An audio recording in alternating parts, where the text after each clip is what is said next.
은혜 받으실 말씀은 욥기 19장 1절로 7절까지입니다. 욥이 대답하여 가로되 너희가 내 마음을 번뇌케 하며 말로 꺾기를 어느 때까지 하겠느냐. 너희가 10번이나 나를 꾸짖고 나를 학대하고도 부끄러워 아니하는구나. 내가 과연 허물이 있었다 할지라도 그 허물이 내게만 있는 것이니 너희가 참으로 나를 향하여 자긍하며 내게 수치될 행위가 있다고 증명하려면 하려니와 하나님이 나를 굴하게 하시고 자기 그물로 나를 에워싸신 줄은 알아야 할지니라. 내가 포악을 당한다고 부르짖으나 응답이 없고 간구할지라도 신호남이 없구나. 아멘. 샬롬 성가대의 찬양과 니시 오케스트라의 연주가 있겠습니다.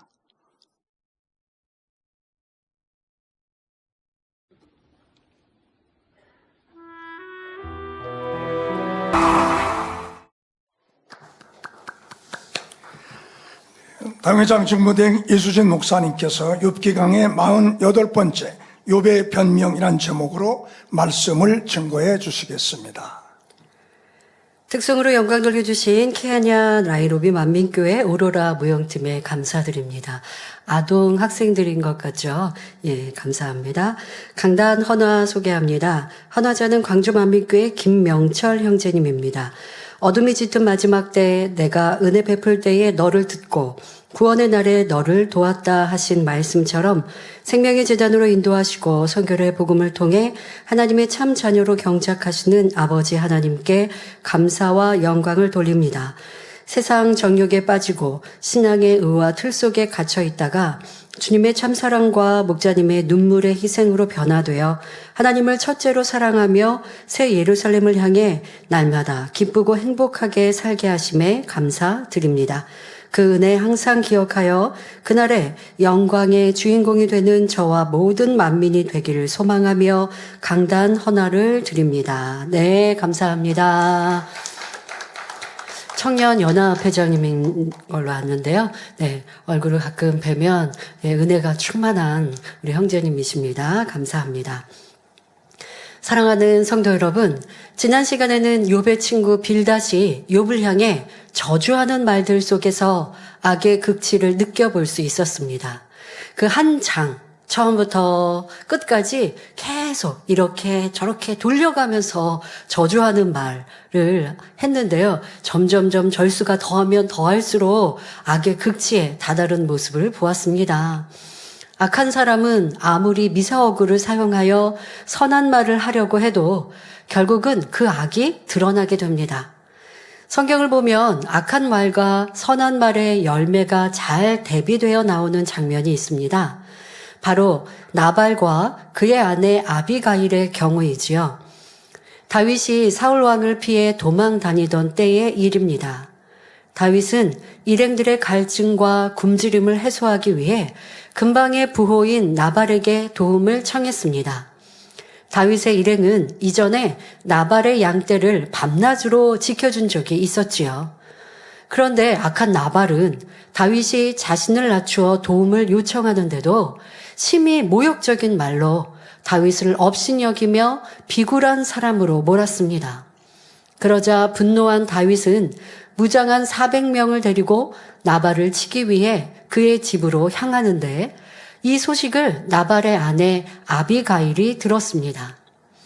남편과는 달리 선하고 지혜로운 아비가일은 급히 떡과 포도주와 각종 음식을 준비하여 나귀에 싣고 다윗을 만나러 갑니다.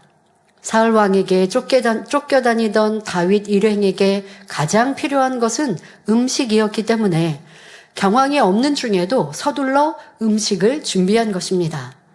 다윗을 만난 아비가일은 그의 발에 엎드려 지극히 겸손한 자세로 남편이 죽을 죄를 지었지만 자신을 보고 용서해달라며 진실하게 간청했습니다.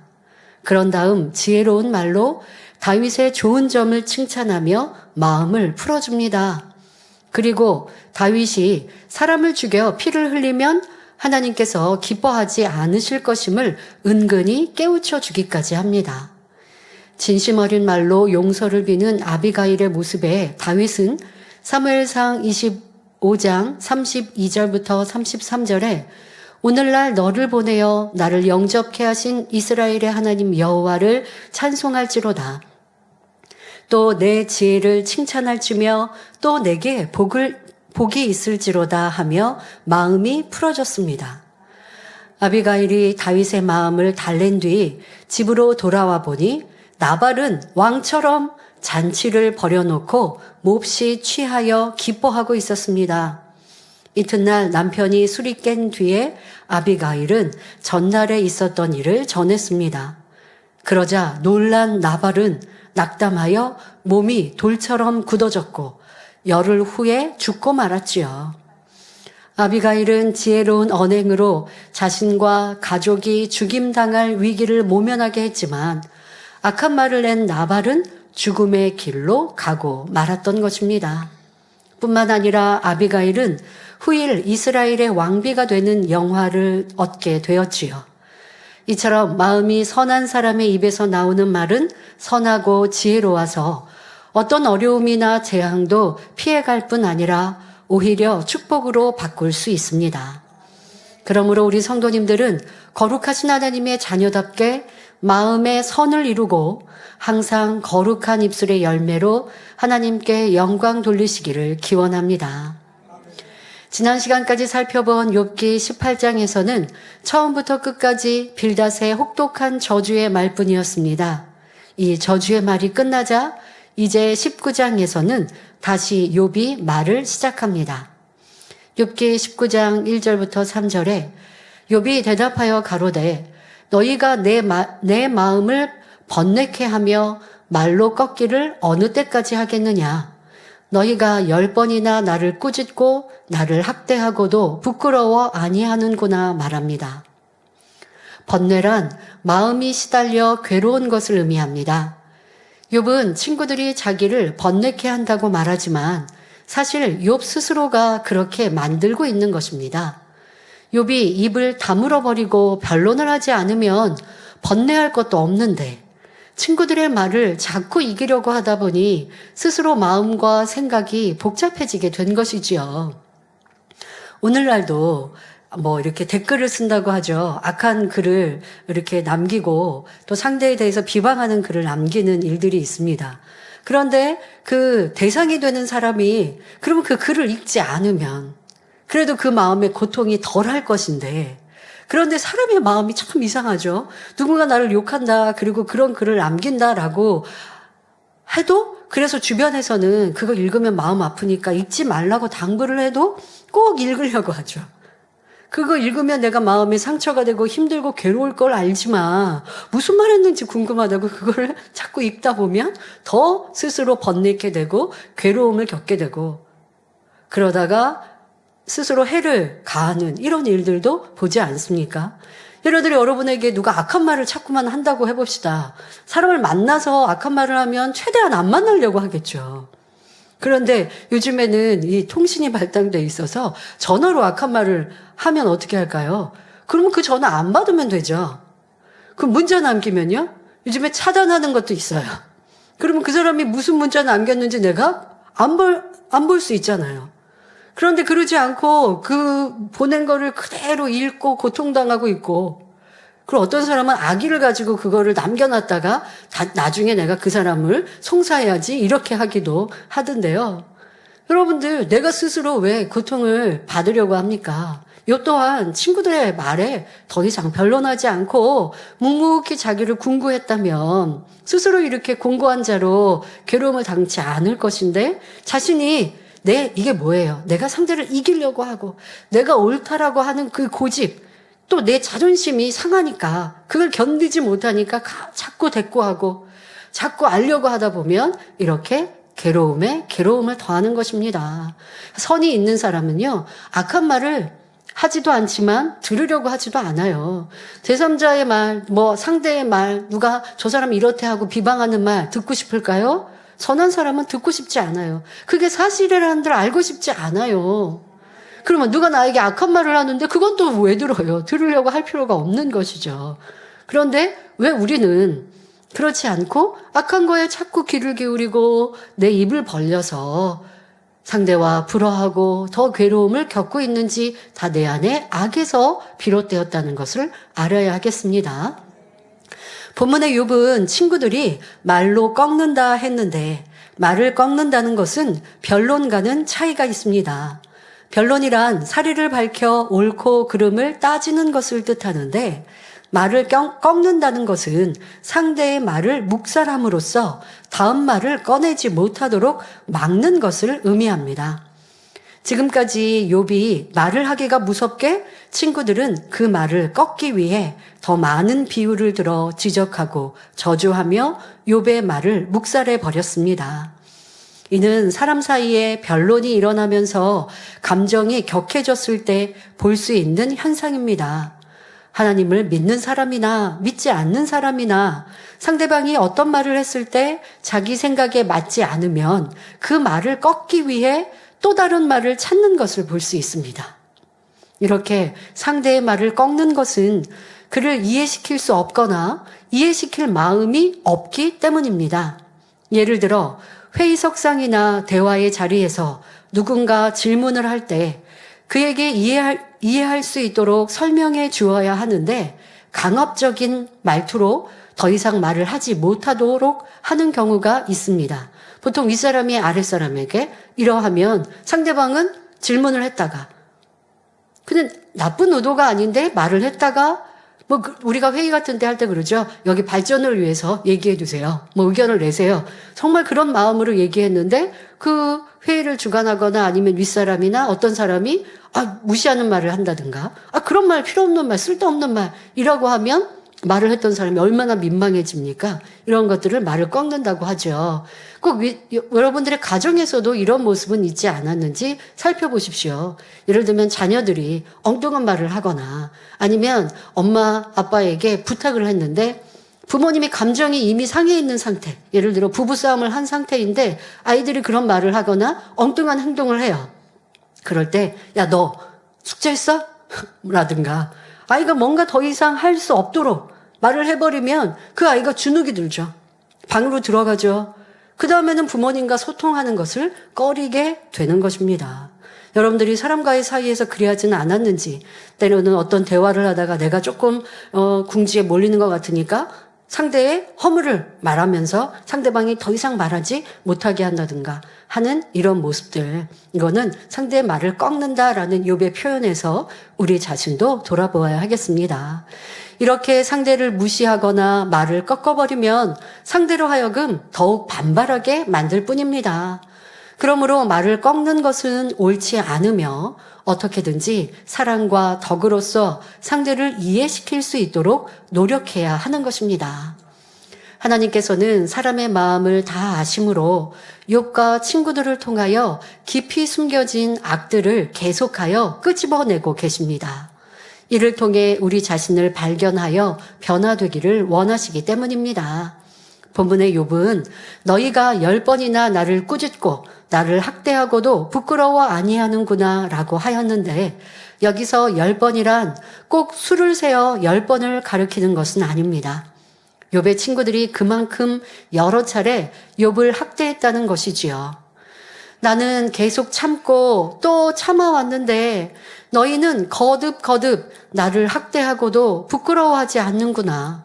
나는 잘못이 없음에도 하나님께서 이렇게 만들어 버리셔서 병들고 상처투성이인데 너희들은 나를 혹독히 꾸짖고 있으니 양심이 있으면 부끄럽게 생각해라.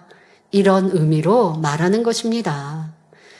욥은 자기처럼 의로운 사람이 고통 속에 헤매고 있건만 친구들이 그처럼 혹독하게 대하는 것은 도저히 있을 수 없는 행위라고 생각하고 있는 것입니다. 그래서 친구들의 행위가 부끄러운 일이라는 것을 깨닫게 해주고자 하는 것입니다. 여러분, 부부간에도 또 여러분들이 사회생활을 할 때나 친구나 사람 사이에서도 보면요. 저 사람이 나에게 너무 심하게 행동을 한다. 어떻게 그런 말과 그런 행동을 할 수 있지?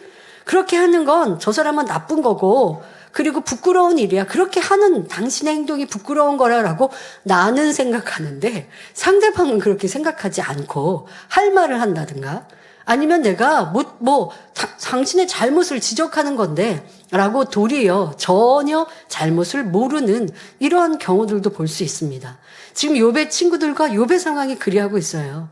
욥은 친구들을 향해서 너희가 지금 나에 대해서 이렇게 지적하고 나무라고 하는 건 있을 수 없는 행동이야. 잘못된 거야. 라고 생각하면서 그걸 주장하고 깨우쳐 주려고 말하고 있지만 친구들은 전혀 자기는 잘못이라고 생각 안 해요. 그러니까 욥의 입장과 친구들의 생각이 너무 달라요. 여러분, 이것은 우리의 삶 속에서도 자주 발생되고 있는 일입니다. 여러분들이 상대와 대화를 하거나 만났을 때 너무 답답한 상대를 만납니까? 저 사람이 저렇게 행동을 하지? 왜 저렇게 말하지? 너무 답답해. 나는 상대방이 답답한데 상대방은 전혀 그렇게 느끼고 알지 못해요. 이 욥과 욥의 친구를 우리는 제3자의 상황에서 보니까 둘이 똑같은 사람들끼리 다투고 있다든가, 아니면 욥의 입장에서 친구들이 너무 답답하고 또 욥의 친구들도 욥이 답답하고, 자, 이렇게 보이고 있죠. 여러분도 누군가 싸우고 다툴 때, 변론할 때, 원수 맺을 때 그리한다는 걸 알아야 합니다.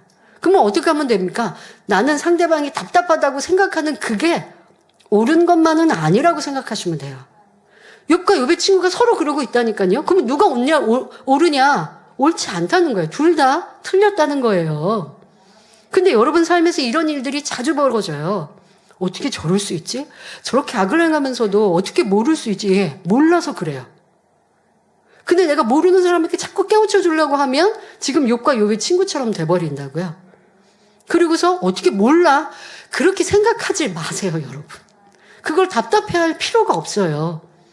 내가 상대방을 답답해하고 있는 내 스스로도 지금 욥처럼 강한 모습으로 상대를 지적하고 있는 그것을 찾아내야지. 선과 진리가 가득하면 아무리 있을 수 없는 악을 행하는 상대에도 아니 어떻게 저럴 수 있어 하지 않는다고요.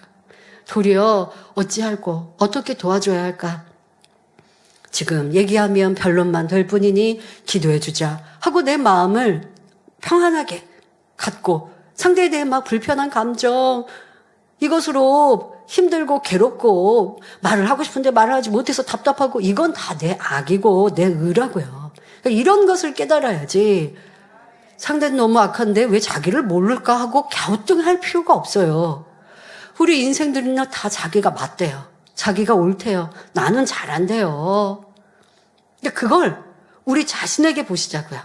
저 사람은 그렇게 생각하고 있어 하지 말고요. 내 자신에게 보자고요. 아, 나도 내가 보는 상대방처럼 저렇게 답답하게 나를 못 보고 있진 않을까. 욥과 욥의 친구들처럼 저렇게 나는 인식하지 못하고 나는 인정하지 않고 상대방만 보고 있는 모습이 내 모습일 거야. 그럴까 아닐까가 아니에요. 그냥 이게 내 모습이다라고 생각하시면 자기를 발견하기가 쉽습니다. 그러라고 아버지 하나님은 이렇게 욥기가 42장 길지 않습니까?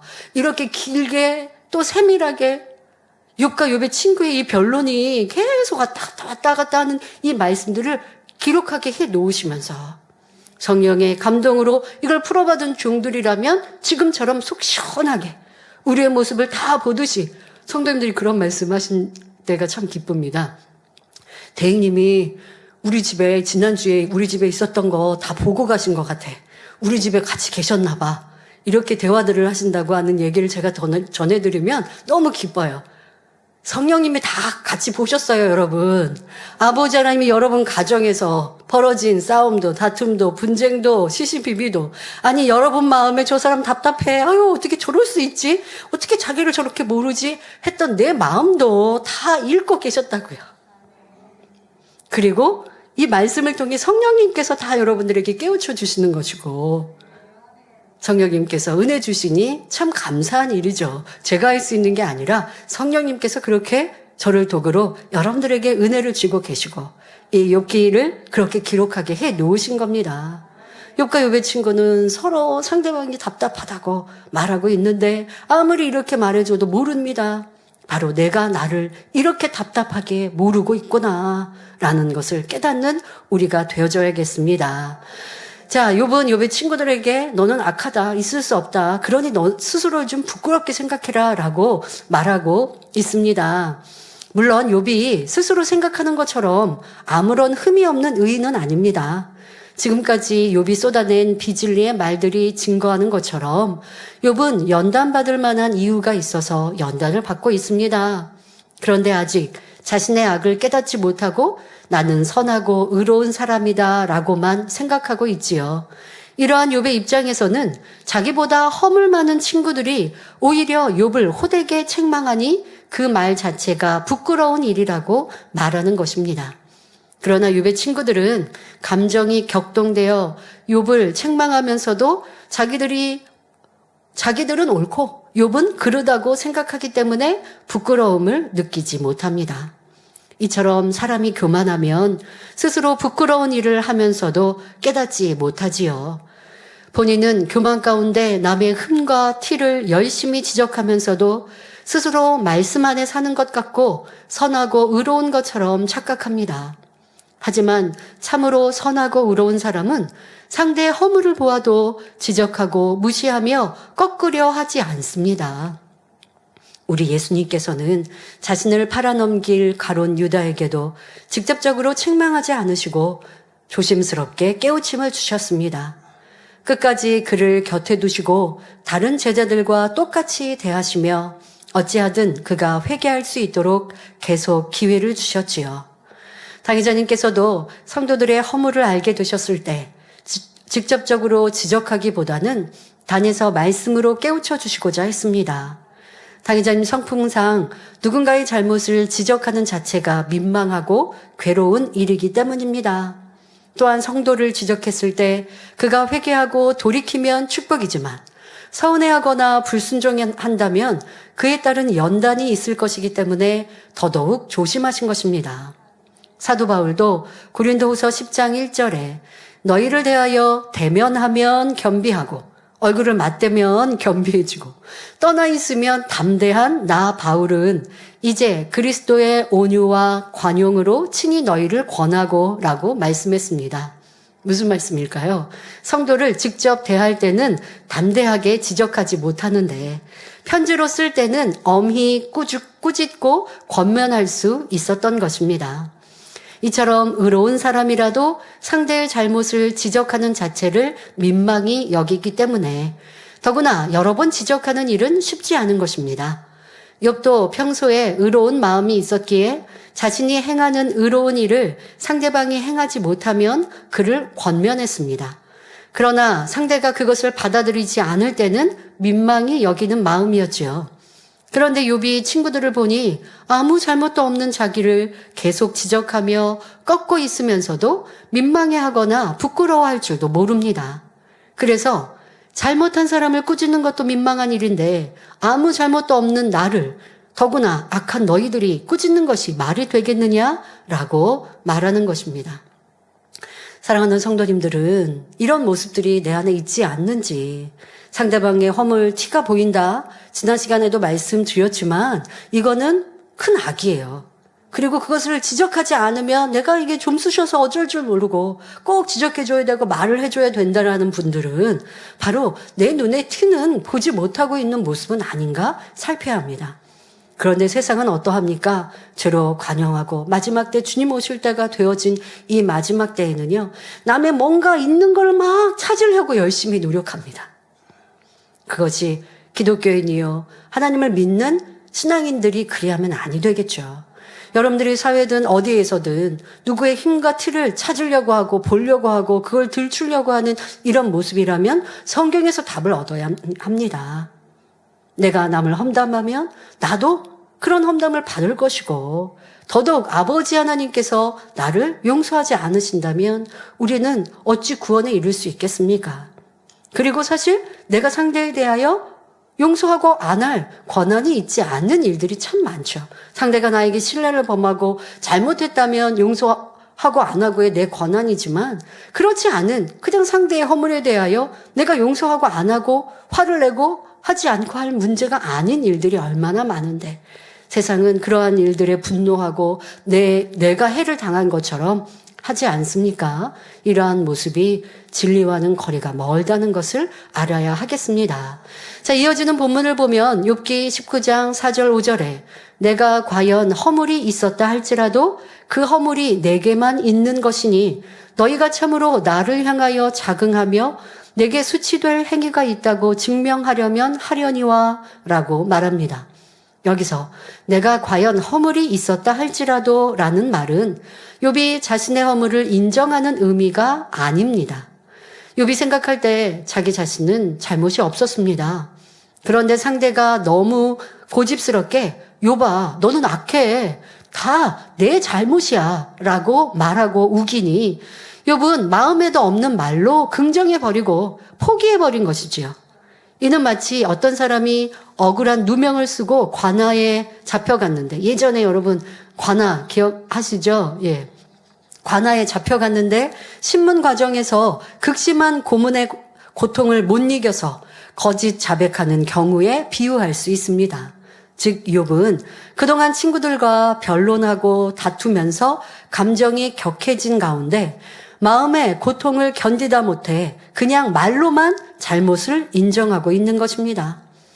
어떤 말로도 친구들과 통할 것 같지 않고 도저히 상대를 이해시킬 수도 없을 것 같으니 그래 그렇다고 치자 이런 식으로 일단 상대의 말을 긍정한 것이죠.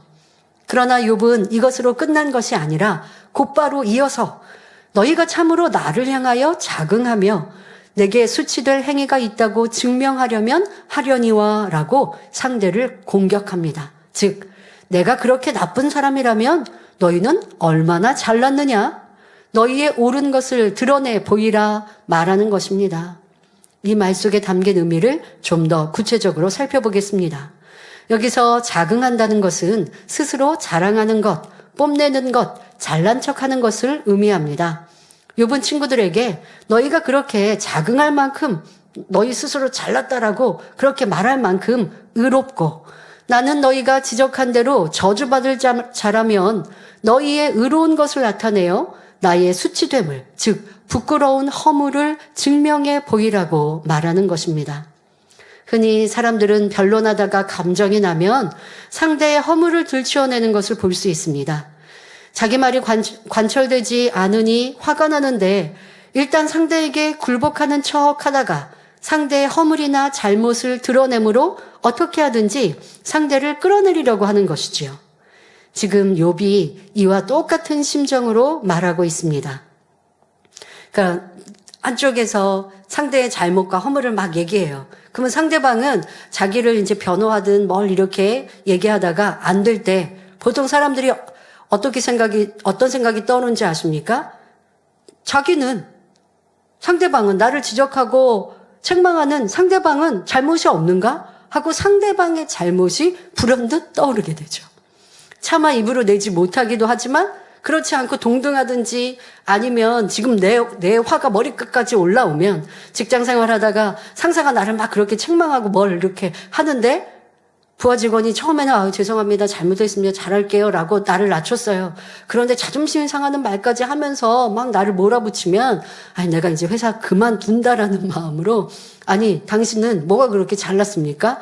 전에 보니까 이렇게 하던데 하고 허물을 들춰내면서 상대가 더 이상 말을 못하게 막으려고 하는 이러한 대화의 모습들 여러분들도 기억하실 텐데요. 나는 그래야지 않았나? 나는 이런 모습은 있지 않았는가? 그냥 앞서서 말한 것처럼 강압적으로 상대의 말을 딱 자르고 더 이상 말하지 못하게 하는 모습도 있고 아니면 내가 궁지에 몰리니까 상대의 허물을 들추어 말하면서 그러면서 당신은 뭐 더 잘난 것이 있느냐라고 대화하고 있는 욥의 모습처럼 나는 이러한 모습이 서로 배우자 간에 아니면 친구 안에 회사나 사회생활을 하면서 사람들과의 관계에서 이런 모습은 있지 않았는가 생각해 보아야 합니다. 성도님들 중에는 이러한 악의 모습, 이런 모습은 아니라 해도 내 생각이나 유익에 맞지 않거나 내가 인정받지 못한다 생각될 때 어떠한 모습이었는지 돌아보시기 바랍니다.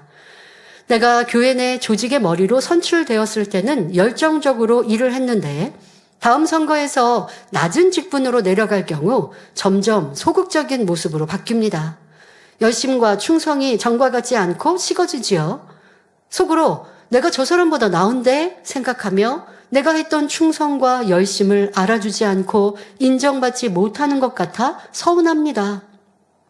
또 모임에서 그러니까 지금 욥은 친구들에게 그래 니네 말대로 내가 잘못됐다고 치자. 그럼 너희는 뭘 잘했는데 너희가 잘한 것으로 내 잘못한 것을 깨우치게 해봐. 이렇게 말하고 있는 것이죠. 그래서 여러분들도 내가 지적을 받거나 할 때 상대방의 잘못을 생각하면서 그것을 같이 지적하는 모습은 아니었는지 말씀을 주었는데 그것이 악이라 했는데 그런 악은 아니어도 내 생각과 내 유익에 맞지 않고 내가 낮아진 모습에 있을 때 내가 했던 것들을 알아주지 않으니 서운한 모습이나 아니면 말로 내지 않았어도 나는 저 사람보다 못한 게 없는데 라고 생각하는 것도 이 또한 악이라는 것입니다. 또 모임에서 자신의 의견이 관철되지 않을 때 어디 잘 되는지 두고 보자 하고 뒤에서 관망만 하고 협조하지 않는다면 이는 하나님께서 아주 싫어하시는 악임을 알아야 합니다. 뿐만 아니라 은근히 뒤에서 상대의 허물을 들추어 전한다면 이는 악 중의 악이니 사단이 아주 좋아할 수밖에 없지요. 그동안 하나님 나라와 의를 위해서 충성한 것이 아니라 바로 사람에게 인정받기 위해서 수고한 것임을 스스로 증명하는 것입니다. 그러므로 이러한 악은 금식하고 불같이 기도해서 반드시 버려나가야 합니다. 그러지 않고 이 정도는 뭐 내가 상대를 저주하거나 큰 해를 끼친 것도 아닌데 생각한다면 결국 더 큰 악으로 자라나거나 항상 내 안에 더럽고 추한 악을 품고 다니는 것과 같은 것입니다. 지금 욥과 욥의 친구들은 심히 악하다. 어떻게 서로 저렇게 상대를 끄집어내려고 하고 또 저주하는 말까지 할 수 있는가? 나는 그렇지는 않아 생각하시면 안 된다고요. 그와 비슷한 내 형편에 이르렀을 때 나도 그 못지 않았을 이런 모습들 찾아내야 할 것이고 또 입으로 내지는 않았지만 마음에 품었던 저주의 마음과 생각들 또한 있었던 것 이것을 찾아내야 할 것이고 그리고 지금 말하는 것처럼 상대의 허물을 같이 말하면서 싸우고 다투자 하는 것은 아니었어도 내가 저 사람보다 못한 게 뭐 있다고 한다든가 아니면 뒤에서 허물을 전하거나 하는 모습 또한 이것은 더 큰 악이죠. 이러한 악은 우리가 이 더러운 비질리 똥보다 더 냄새나는 이 추한 것을 내가 항상 호주머니에 넣고 다닌다면 얼마나 악취가 나겠습니까? 그러니 입을 벌려 말하면 불평이요, 원망이요, 믿음 없는 말이요, 원수막에서 다니 좋아하고 올무 잡을 수밖에 없는, 시험 가져다 줄 수밖에 없는 그러한 거리를 내고 있는 것이죠. 악은 모양이라도 버립시다.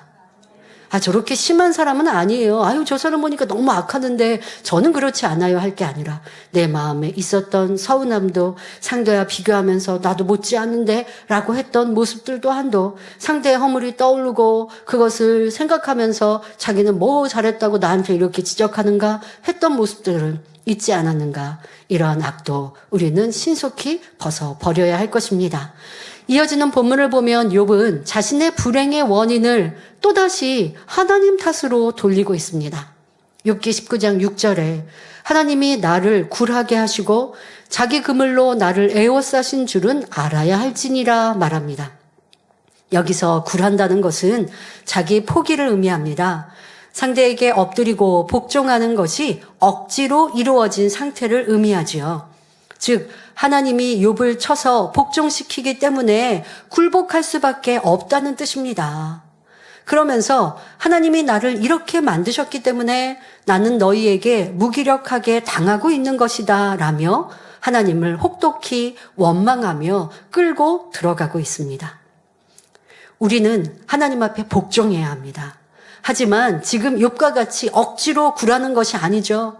하나님 이런 내가 말씀대로 살지 않으면 심판하실까봐, 재앙을 내리실까봐, 어려움을 당할까봐 어쩔 수 없이 말씀대로 사는 것이 아니라 하나님은 우리가 너무나 경외하고 사랑하기에 나를 지으신 분, 아름다운 천국을 만드신 분, 사랑의 아버지 하나님, 하나님을 사랑하여서 우리가 복종하는, 더 나아가 순복하는, 순복은 지금 이 굴하는 거랑은 다른 것이죠. 내 자유의지로 하나님께 순종하는 거예요.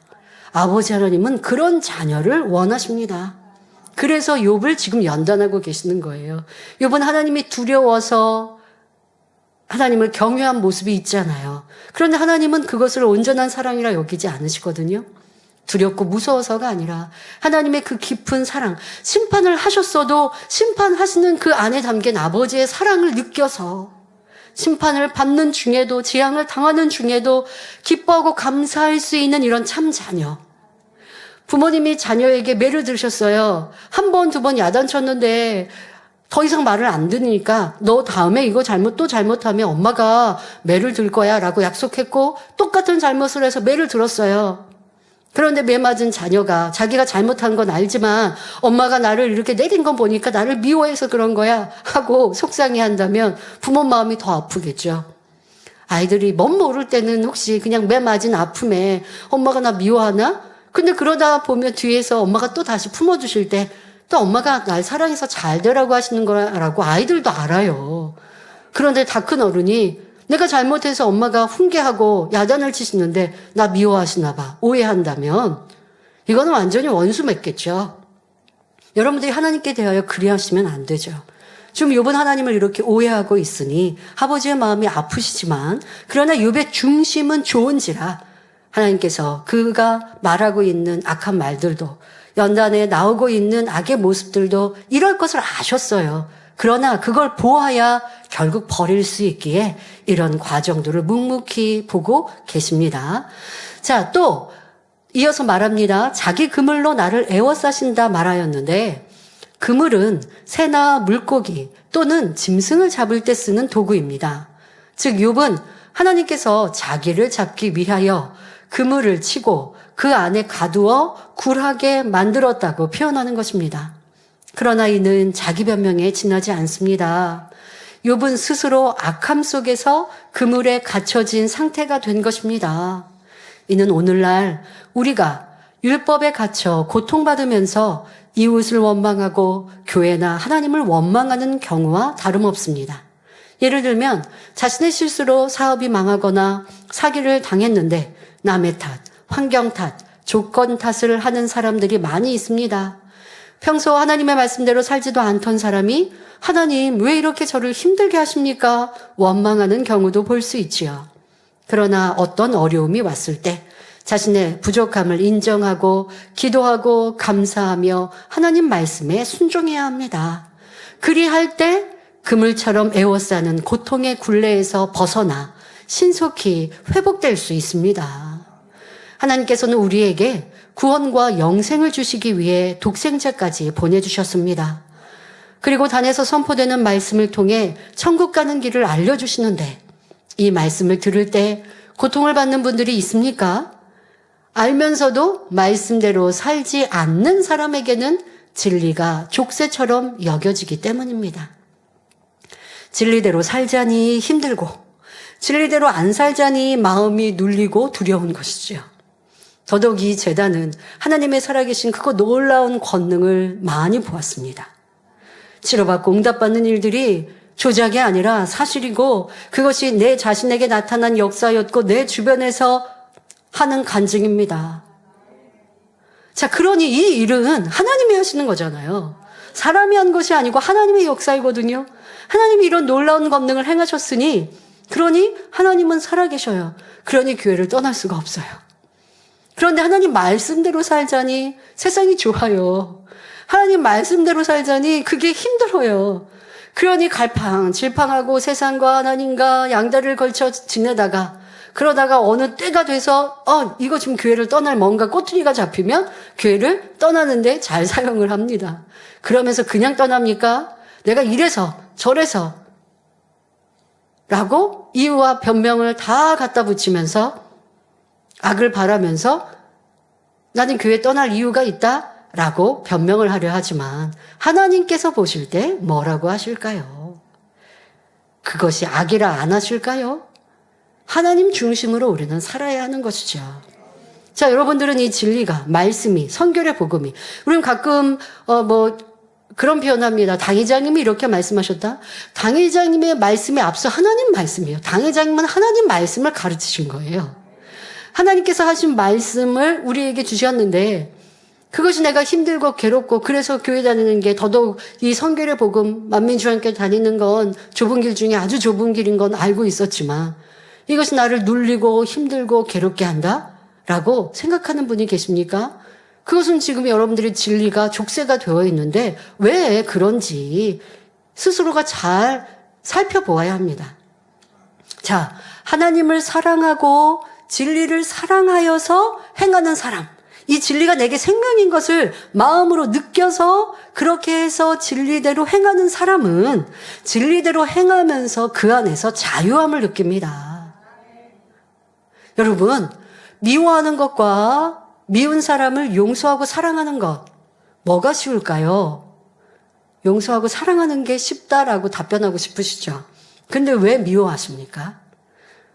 내가 육이 있는지라 미운 사람 미워하는 게 더 쉽더라고요. 미움이 있으면, 비진리가 있으면 내가 그렇게 만들어졌으니까 내 구성 요소가 비진리로 구성이 돼 있어서 미워하는 게 더 쉬워. 그런데 이 쉬운 걸 하지 말고 더 어려운 거, 미운 사람을 용서하고 사랑하는 것 당장은 어려운데 그렇게 해야 돼요.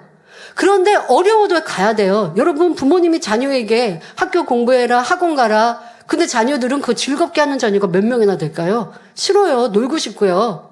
학원 안 가고 싶어요. 그런데 왜 그렇게 하라고 하시는데요? 그래야 공부하고 자기 취미도 만들고 특기도 만들어야 나중에 훌륭한 사람이 되니까라고 자녀의 행복을 위해서 시키신다면서요.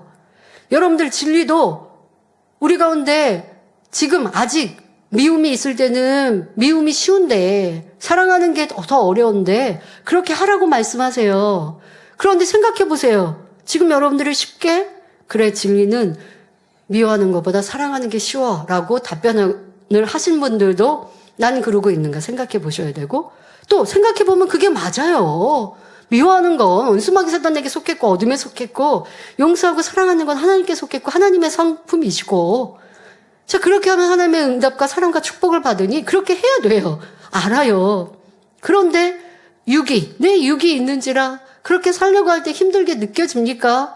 그래도 가야 하는 길이고 그래서 내 스스로가 그래 이 길이 축복이지 이것이 아버지의 뜻이지 내 안에 미움이 자리 잡고 그렇게 평생을 살았으니 계속 미워하려고 하지만 이런 구습들을 끊어내고 사랑해야지 기도해야지 노력해야지 자 그러면서 나를 복종시켜 나아가고자 지금은 수고스러워도 그렇게 해가면 그러다 보면 그것이 쉬워지게 되고 미움은 버려지고 사랑으로 채워지면 미워하라고 해도 사랑하고 싶어져요. 미워하는 게 정말 힘들어져요. 미워하는 게 힘들고 사랑하는 게 더 쉬워져요. 그러면 얼마나 행복한 줄 아십니까? 내가 미운 사람 미워해서 지금 당장 통쾌해요. 저 사람 전에 나를 괴롭혔는데 지금 어려움을 당해요. 그러니까 고소하다라고 생각했지만 내 안에 성령님께서는 그걸 기뻐하지 않으시거든요. 그리고 내가 기도해도 응답과 축복이 없어요. 참 기쁨, 참 응답이 없죠. 그런데 나를 힘들게 했던 사람이 어려움을 당하는데 진리는 그래 그를 위해서 내가 기도해줘야지 안타까이 여겨야지 하는 마음으로 기도했더니 내가 그런 마음을 이루었어요. 그리고 정말 그런 상황이 되니까 어떡하나 저 사람이 어려움을 당하는데 괴로움을 당하는데 내가 무엇을 어떻게 도와줄 수 있을까라는 사랑의 마음이 긍휼한 마음이 생겼어요. 자, 내 안에 성령님이 기뻐하시죠. 그는 세상에 무엇도 줄 수 없는 참된 기쁨입니다. 자, 이것이 진리의 자유함이죠. 근데 이 진리의 자유함을 얻으려면 억지로 힘들게 가는 것이 아니라 왜 이렇게 가라고 하시는지 알고 그리고 순종하다 보면 처음에는 억지스러웠어도요. 순종해 가다 보면 그 다음은 기쁨이 임하고요. 자유함이 임합니다. 그리고 응답과 축복을 주시는 것입니다. 자, 하나님의 말씀이 족쇄이고 힘듦이고 괴로움인지 아니면 그렇지 않은지 왜 나는 하나님의 말씀이 힘들고 어려운지 한 가지 더 예를 들어보죠. 자, 여러분들 쉬지 말고 기도하라는 말씀 잘 압니다. 그런데 기도하기 싫습니다. 드라마, 영화가 더 재미있고 게임이 노는 게 더 즐겁습니다. 하나님의 말씀보다 자기를 더 사랑하니 피곤하면 피곤을 이기지 못하고 기도를 쉬지요. 자, 그런데 이렇게 기도를 쉬어도 말씀을 들어서 기도해야 되는 것을 알기 때문에 기도하지 않고 놀고 자더라도 마음이 편하지만은 않습니다. 마음이 불편하고 죄송하며 하나님 앞에 담대하지 못하지요. 자, 이렇게 좀 마음이 불편하고 말씀대로 하지 못하는 게 껄끄럽고 괴롭고, 자, 그럴 때 알기는 알고 행하지 못하고, 그러니까 이게 족쇄처럼 느껴지는 거예요. 이게 족쇄 같고 부자연스럽고 자유함이 없는, 하나님 말씀이 나를 얽어매는 것 같고 자유함이 없다라고 느끼는 크리스찬들이 다 이러한 모습이죠. 알기는 알아요, 하나님 말씀을. 그런데 내 육체로 나는 행하지 않아요. 그러니까 여기에서 오는 그 갈등, 불안감, 말씀대로 살지 않아서 내게 어려움이 오는 건 아니야? 화가 오는 건 아니야? 라고 하는 불안함도 올 것이고, 하나님 앞에도 구할 수 없는 담대하지 못한 모습이 올 것이고, 이것이 이제 여러분들이 족쇄에 매인 것 같은 부자연스럽고 자유함이 없는 모습. 자, 이럴 때 이 사람에게 하나님의 말씀이 그물이 되어 얽어맨 것입니까? 아닙니다. 하나님의 말씀은 그물이나 족쇄가 아니라 축복입니다. 쉬지 않고 기도할 때 원수마귀 사단에게서 지킴받을 수 있으며 어려움과 문제 앞에서도 바로바로 응답받을 수 있지요. 그런데 내가 순종하지 않고 내 마음대로 유익대로 불순종하니 하나님의 말씀이 도리어 괴롭고 힘든 것이지요. 어려움을 자초하고 있는 것입니다. 그러니까 하나님의 말씀은 족쇄가 아닌데 하나님의 말씀으로 내가 족쇄를 삼고 있는 이런 어리석은 모습인 것이에요. 하나님은 우리를 괴롭게 힘들게 하시는 분이 아니라 응답하시고 축복 주시는 사랑의 아버지이십니다. 그러나 욥은 이런 하나님의 마음을 알지 못하고 있으니 참으로 안타까운 것이지요. 이어지는 본문을 보면 욥은 계속하여 자기 변명을 합니다. 욥기 19장 7절에 내가 포학을 당한다고 부르짖으나 응답이 없고 간구할지라도 신원함이 없구나 말합니다. 포학이란 몹시 잔인하고 난폭함을 말합니다. 따라서 포학을 당한다는 것은 혹독하게 고통을 느끼는 엄청난 사건이나 있을 수 없는 일을 당하는 것을 말하지요. 또한 신원이란 원통한 일을 풀어버리는 것을 의미합니다. 따라서 욥이 신원함이 없다고 말하는 것은 자기가 원통한 일을 당하고 있지만 해결해 줄 사람도 들어줄 사람도 없다고 안타까움을 호소하는 것입니다. 욥은 너무나 괴롭고 힘든 상태였기에 자신이 당하는 이 엄청난 일들은 상식적으로 도저히 이해할 수 없었습니다. 그래서 지금 자신의 처지는 긍휼이나 자비를 조금도 찾아볼 수 없고 온통 찢기고 압박받는 상황에서 부르짖으나 응답이 없고 간구할지라도 원통함을 풀어줄 자가 없다고 말하고 있습니다. 성도 여러분, 만일 욥과 같은 시험이 닥쳐왔다면 하나님을 원망하지 않을 사람이 과연 얼마나 있을까요? 지금까지 교회 역사를 돌아보면 진리를 안다 하면서도 시험 중에 하나님을 원망하며 떠난 이들도 참으로 많았습니다. 교회를 떠나지 않았다 해도 충만함을 잃고 열심과 충성이 식어지며 시시비비 다툼 속에 머물러 있다면 이는 욥과 같은 모습이지요. 그러면 욥이 부르짖고 간구하는데도 응답을 받지 못하고 있는 이유는 무엇일까요? 자, 이번 주 은사 집회가 있습니다. 금요철야에. 여러분들 응답받고자 한다면 지금부터 드리는 말씀을 다시 한번 마음에 새겨서 한 주간 남은 시간 동안도 이 말씀대로 준행하시면 응답과 축복을 받을 수 있겠죠. 이번 하나님께 내가 부르짖어도 응답이 없다고 말하고 있는데 여러분들도 시험말라 문제가 있으면 하나님께 도와주세요 했을 것 아닙니까? 그런데 치료받지 못한 이유, 응답받지 못한 이유를 찾아서 해결하셔야겠죠. 자, 이는 진리를 밝히 알지 못할 뿐더러 자신을 알지 못하기 때문입니다. 성경을 보면 왜 부르짖어 기도해도 응답이 없는지, 문제가 해결되지 않는지 구체적으로 알려주고 계십니다. 이사야 1장 15절부터 17절에 너희가 손을 펼 때에 내가 눈을 가리우고 너희가 많이 기도할지라도 내가 듣지 아니하리니 이는 너희의 손에 피가 가득함이니라. 너희는 스스로 씻으며 스스로 깨끗게 하여 내 목전에서 너희 악업을 버리며 악행을 그치고 선행을 배우며 공의를 구하며 학대받는 자를 도와주며 고아를 위하여 신원하며 과부를 위하여 변호하라 말씀합니다. 즉 하나님께서 우리에게 응답해 주시지 않고 외면하시는 것은 악을 행하고 있기 때문이며 선을 행하지 않기 때문이라는 말씀이지요. 또 이사야 59장 1절부터 3절을 보면 여호와의 손이 짧아 구원치 못하심도 아니요 귀가 둔하여 듣지 못하심도 아니라 오직 너희 죄악이 너희와 너희 하나님 사이를 내었고 너희 죄가 그 얼굴을 가리워서 너희를 듣지 않으시게 함이니 이는 너희 손이 피해 너희 손가락이 죄악에 더러웠으며 너희 입술은 거짓을 말하며 너희 혀는 악독을 바람이라 말씀합니다. 우리가 기도해도 응답받지 못하는 것은 죄의 담이 있기 때문임을 명백히 알려주시는 말씀입니다.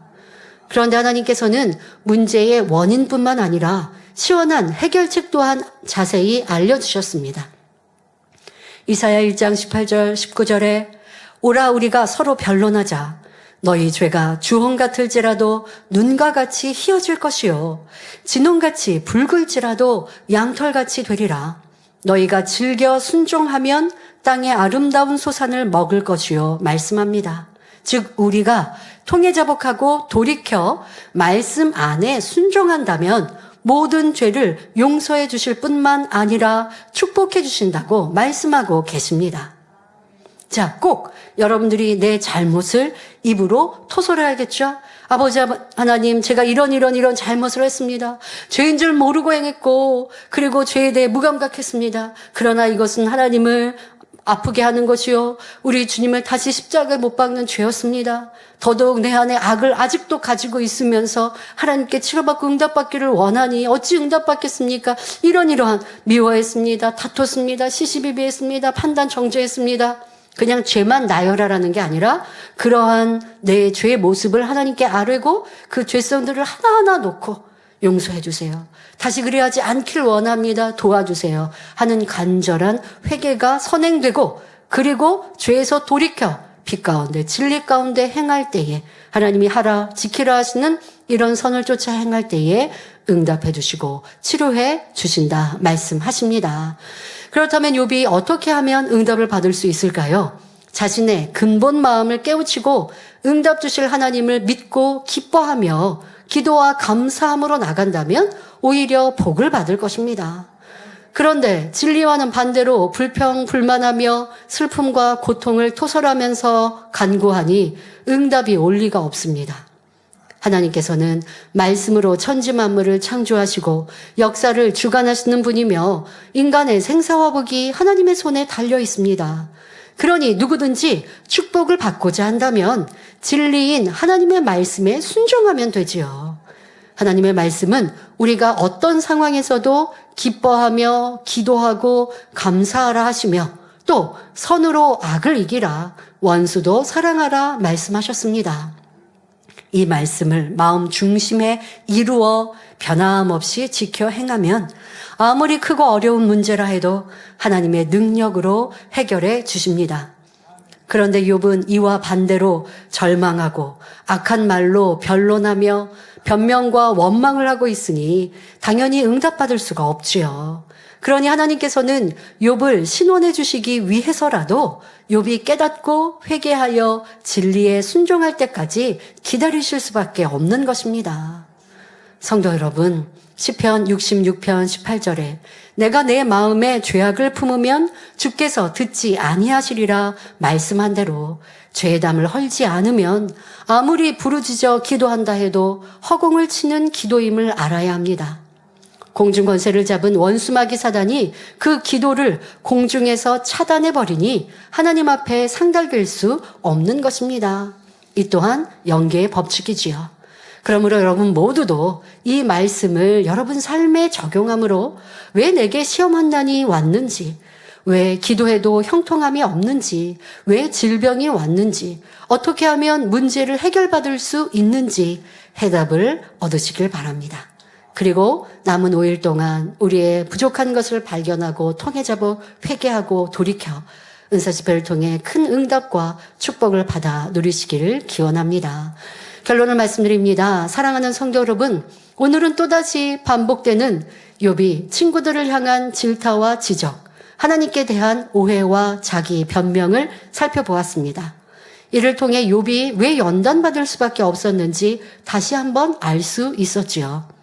욥은 아직도 나는 의로운 사람이고 항상 하나님을 경외했거늘 하나님께서는 왜 이런 고통을 주시는가 하는 마음입니다.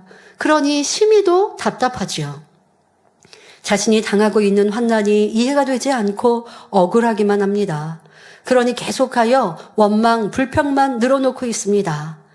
그런데 진정 하나님을 사랑하는 믿음의 선진들은 어떤 시험이나 핍박과 고난, 죽음의 위협 앞에서도 도무지 이해되지 않는 일을 만난다 할지라도 욥의 모습과는 달랐습니다. 꼭 대단한 일을 이루신 선지자나 사도만이 아니었습니다. 초대교회 성도들도 그리했지요. 주님을 믿는다는 이유로 생각지 못한 어려움과 고난을 당해야 했습니다. 욥처럼 생각한다면 내게 무슨 잘못이 있어서 이런 핍박을 받아야 하는가? 왜 하나님은 나를 외면하시며 이 고통을 당하게 하시는가? 원망할 수밖에 없습니다. 하지만 초대교회 성도들은 죄악에서 구원해 주신 은혜, 아름다운 천국의 소망으로 기뻐하며 감사함으로 그 길을 갔습니다.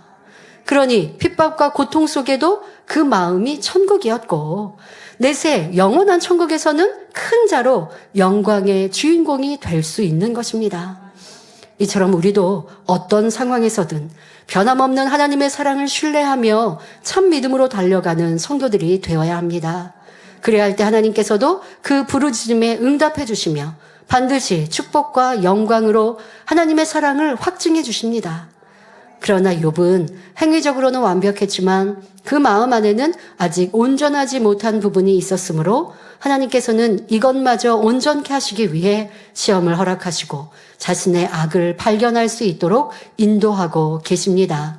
이처럼 하나님께서는 각 사람의 악의 모습을 빼내어 온전케 만드시기 위해 연단하십니다. 연단을 통해 정금 같은 믿음을 소유하게 되면 존귀한 사람이 될 수 있으니 설령 자신의 잘못으로 인해 연단을 받는다 할지라도 변화되고 하나님만 의뢰한다면 결국 연단은 축복이지요. 그러므로 모든 성도님들도 어떤 일을 만나든 믿음의 선진들처럼 기쁨과 감사함으로 잘 승리하여 정금 같은 믿음으로 나오시기를 주님의 이름으로 축원합니다. 말씀 참고하시면서 함께 기도하겠습니다. 좋으신 아버지 하나님, 오늘은 빌다 친구의 말을 이어 욥이 또 친구들을 질타하며 하나님께 모든 원망과 화살을 돌리는 모습을 볼 수 있었습니다. 자신의 악은 발견하지 못하고 아직도 자신이 옳다 말하고 있는 욥의 모습 속에 나 또한 그리했던 것들을 깨우치게 하여 주옵소서. 우리의 삶에 아직도 상대방은 왜 저럴까 하는 답답함이 있습니까? 그 모습이 바로 내 모습임을 깨우쳐서 이제 변화되는 능력이 우리 가운데 있게 하시고, 욥은 답답하게 하나님이 내 기도에 응답하지 않는다 말하지만 하나님은 응답하시는 분이십니다. 우리 또한 왜 응답받고 치료받지 못했는지 그 이유를 발견하고 응답받을 준비를 할 수 있는 한 주간 되게 하여 주옵소서. 감사드리며 우리 주 예수 그리스도 이름으로 기도하옵나이다. 아멘. 당회장님의 환자를 위한 기도를 받겠습니다. 아픈 곳이나 연약한 곳에 손을 얹고 기도받으시고, 아프지 않은 분들은 가슴에 손을 얹고 마음의 소원을 위해 믿음으로 기도받으시기 바랍니다. 할렐루야. 전능하신 사랑의 아버지 하나님, 이 시간 기도받는 모든 성도님들 위해 안수하여 주옵소서. GCN과 인터넷과 화상을 통해 기도받는 지교회와 지성전 그리고 전세계 하나님의 자녀들 위에도 시공간을 초월하여 역사하여 주시기를 원합니다. 믿어지는 믿음을 주시고 부정적인 생각과 의심의 세력을 물리쳐 주옵시며 모든 시험 환난도 물리쳐 주옵소서. 머리부터 발끝까지 오장육부 뼈 마디마디 온몸의 신경 조직 세포 등 아픈 곳마다 성령의 불로 태우시고 근본의 빛으로 역사하여 주옵소서. 예수 그리스도의 이름으로 명하노니 원수마귀 사단 모든 질병 균 연약함아 물러가라. 빛이 임하라. 모든 불치 난치병도 성령의 불로 태워 깨끗하게 역사하여 주옵소서. 말라리아를 비롯한 모든 풍토병도 물리쳐 주옵소서. 감기, 기침, 열, 몸살, 독감 등 각종 유행성 질병도 다 물러가라. 어떠한 유행성 질병 균도 틈타지 않게 지켜 주옵소서. 위암, 폐암, 간암, 유방암, 자궁암, 대장암, 피부암 등 각종 암과 에이즈, 백혈병, 뇌졸중, 고혈압, 저혈압, 심장병, 폐병, 위장병, 당뇨, 부인병, 피부병, 갑상선 질환과 모든 염증도 깨끗게 하여 주옵소서.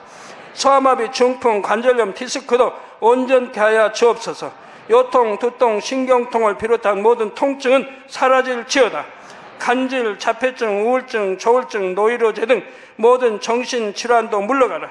모든 마비된 것도 풀어지고 일어나 걷고 뛸지어다. 눈도 잘 보이게 하옵시고 귀도 잘 들리게 하여 주옵소서. 소경은 눈을 뜨고 기머거리는 들으며 벙어리는 말할지어다. 각종 사고, 후유증도 깨끗게 하시고 부러진 뼈도 붙여 주옵소서. 화상 입은 것도 온전케 하옵소서. 화기야 물러가라. 열도 물러가라. 아버지 흉터도 나지 않게 역사해 주시기를 원합니다.